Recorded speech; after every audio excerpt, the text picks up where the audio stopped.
YouTube, what's happening? It's your guy, not the average trucker, coming to you on a Thursday, one day away from the end of the week for me, the beginning of football. I'm in one of my sleepers today. My Volvo, one of my Volvo sleepers. Felt like switching it up today.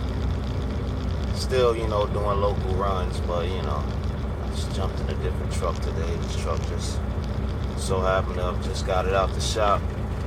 So I figured what better way to make sure it was all fixed up and ready to roll than to jump in it myself. Just wanted to come and talk to y'all today about crazy ass brokers, man. Had a broker hit me up today begging me to give him a truck just to pick up some empty totes and drums, things that they usually fill up with chemicals and things like that, but these are empty. They go to a little container spot out here in Charlotte that basically cleans them out and then rents them out, to companies. Anyway, my driver shows up to pick up these empty totes from one of the companies that was renting it, from National Container Group. Driver shows up. This is supposed to be no touch because, all my freight is no touch. I have some drop and hook, but 90% of my freight is, live load, live unload. Driver shows up to the shipper. Shipper's like, hey man, we need you to load up your truck yourself. My driver calls me naturally. He's not a lazy guy, but he knows that we're all about no-touch freight here. It's one thing you picking up or delivering a load and you see somebody short-staffed, you take it out of the kindness of your heart to maybe help do something, move a box or whatever. That's one thing. But I never ever book loads. But I never ever, book loads that I know is going to require driver assist, because I know that y'all gotta excuse me, man. I forget I'm in a different truck. I don't have my mount for my phone, and I guess they loaded me now, so I'm gonna be bouncing around. But anyway, I never ever book freight that I know ahead of time the driver's gonna be required to help in any way, because let's face it, most guys don't want to help, man. They just want to drive. Not to mention, I know I talk about staying in shape and doing all this, that, and the third. I don't want to help anyway, so I ain't never gonna set a driver up to do a load that I wouldn't want to do myself. Anyway, the driver shows up at this tote place, and they want him to load it. Like, yo, fam, there go all the drums and totes and all that. Hook it up. So my guy hitting me up like, hey, boss man, this is what's happening. And, my first thing was, hey, forget it, I cancel the load and, I'll put you on something else. But he's like, no, I don't mind helping out if I can get paid a couple dollars extra. I'm like, all right, let me call this broker. This was a broker load, man. He just so happened to be in the spot.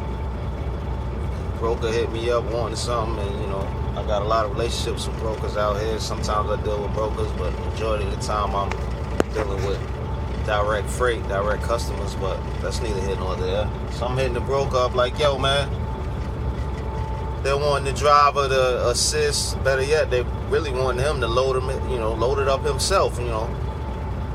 That's not what our rate confirmation says, and we're not really that interested in doing that unless you're gonna compensate us. So man, this dude going back and forth. First he offered $25. I'm like, look, man, it's 2018. You got people working at Chick-fil-A and McDonald's that's making $20 an hour. This guy has a CDL. Why the hell am I just gonna give him $25? know, it might take him, who knows how, you know, we don't know how long it's going to take this man to load this truck up.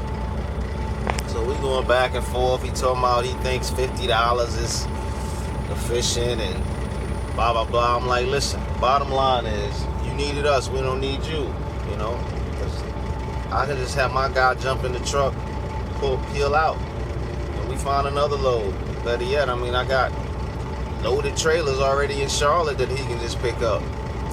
So needless to say, I ended up convincing the broker to give us $150 just for my guy having to help, you know, load the truck. And, you know, naturally I'm passing that on to the driver because, you know, you do right by people, they tend to stick around and be loyal. You know, I'm not trying to really profit off, you know, work I didn't do. I didn't have to, you know, all I cared about was the rate that we were making for just hauling the load when we thought it was no touch. You know, there's plenty of profit after I pay him and pay for fuel. You know, I wasn't really too pressed about nothing extra. I ain't a greedy guy, man. You know, you got 11 trucks and one of which you drive yourself. You're making good money. My overhead's low. I don't have any truck payments or trailer payments. All I pay is taxes and insurance. And, you know, obviously the wages for my driver. So it's no point in me being greedy, you know. So I throw him that extra bread for loading the truck. And, you know, that's where we at today, man. But I just think it's funny that, you know, the shippers telling my driver that every time that they do that load, drivers have to assist in some form, which means that broker knew that. And, you know, I've been dealing with that particular broker, man. He's a guy out of Chicago. Probably been dealing with that guy, man, since maybe 2011 or 12. Done a lot of business together. And the fact that he would try to pull one over on us, you know, knowing that, I'm sure it says it in the note somewhere on that load that is, you know, driver assist of some sort is required. And for him to blatantly lie or blatantly leave it out or not even mention it, hey, if your guy had to help, would you still be interested? That really, really, really turned me off, man. You know, like I say, I had done a lot of business with this guy, so I hadn't had any, you know, really negative experience with him prior to that point. So, you know, I'll just chalk it up as one strike, you know. I ain't gonna strike him out. But it just leads me to realize that a lot of these brokers out here are really, really, really grimy, man. Like, you know, over the years, dealing with brokers, man, I done had all types of grimy mess, man. I done had brokers blatantly lie, tell you it's a first come, first serve facility. Your driver show up, realize that, you know, he might show up at 11 in the morning and find out it's not first come, first serve. You actually have an appointment. Your appointment ain't until 6 p.m. Or, I mean, just, you know, brokers telling you that, yeah, man, you're going to be picking up 7 skids and, you know, you should be in and out. You know, we got a good rapport with that particular shipper. You know, trucks are normally in and out, blah, blah, blah. My drivers show up and it's a full trailer, floor loaded. Like, all types of mess. Or the best one yet is, you know, you thinking picking up today, delivering tomorrow. So you go get the load, blah, blah, blah. Send your driver to pick the load up. He arrives to the delivery point the next day and find out, hey, man, your appointment ain't for a couple days. Or this is a strictly drop trailer facility. I had that happen one time, man. Driver picked up a load, and it was, you know, a short run, man. Like 180 miles, less than 200 miles. We pick it up on a Monday. You know, we're told to deliver on Tuesday. Driver shows up, fully loaded trailer. And they're like, oh yeah, we're a drop facility and it takes us anywhere from 3 to 4 days to unload. All this is news to me. You know, we didn't know this prior to booking the load. And this was early in the game, so I didn't have like a pool of trailers or, you know, couldn't really afford to just leave one of my trailers at a given spot while it's being unloaded for several days. Not to mention, our rate didn't even reflect that. You know, it's not like we got a couple extra bucks because it was gonna be a drop, trailer situation. And then naturally you run into situations like that, and you're calling the guy you booked the load with, or his co-workers or whatever, and you find yourself not able to get anyone on the phone, and you're pretty much stuck, man. I remember that particular situation. I ended up, I got a driver there. He was in like Florida somewhere, we're based out of North Carolina. So, I'm sitting here having to talk to multiple people at that receiver. I believe it was like a distribution center. And I ended up having to bribe somebody, man. I ended up having to pay somebody like $200 and something just to go ahead and unload my guy that day. And I just remember, now, no matter, that was a long time ago, man, but I ask people plain English, man, brokers, when I book loads, are you definitely sure this is an appointment? Are you definitely sure that this is a first come, first served scenario? You sure this is a live load, live unload? Like, you have to cover your bases, and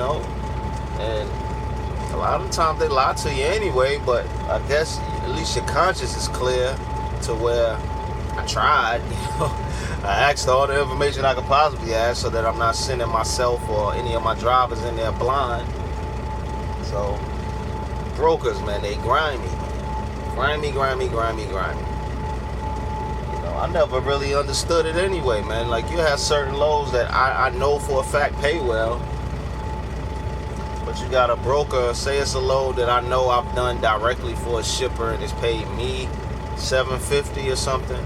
You might see that same load posted by a broker for $500. Granted, it's always truckers out here, man, or companies out here that are freaking retards, doing shit for booking loads for way less than they should go for, but so it's always an idiot out here that might fall for it. But you ever just sit and wonder, like, what are these brokers exactly getting paid for? This guy's trying to make a $250 profit as a broker when he's not doing anything. He's not physically handling the freight. He's not buying fuel. It's not going on his equipment. But yeah, he thinks his company deserves to profit $250 just for introducing my truck to the shipper's dock or the receiver's dock. It's like these brokers, man, they are absolutely greedy. I got friends that done started, little brokerage situations that don't know much about trucking. They just bid on these loads and they win them. And, you might nickel and dime these trucking companies, but at the end of the day, they profiting when technically their overhead is nothing. These guys are doing it from home, and all they have is like bonded insurance. But anyway, man, they done got me loaded up, so we'll have to end this video. But brokers is crazy, man. You get your own authority, or I don't know how y'all lease operators operate if y'all got to deal with outside brokers, man. Just be careful, man. These people will lie to you, tell you anything, man, just to get in your, just to profit more, and they not even doing nothing. What risk is a broker actually taking, man? No risk at all. But anyway, man, it's your guy, not the average trucker, pulling off with this heavy ass load of Pepsi products, 45,000 pounds. Let me hit the road, man.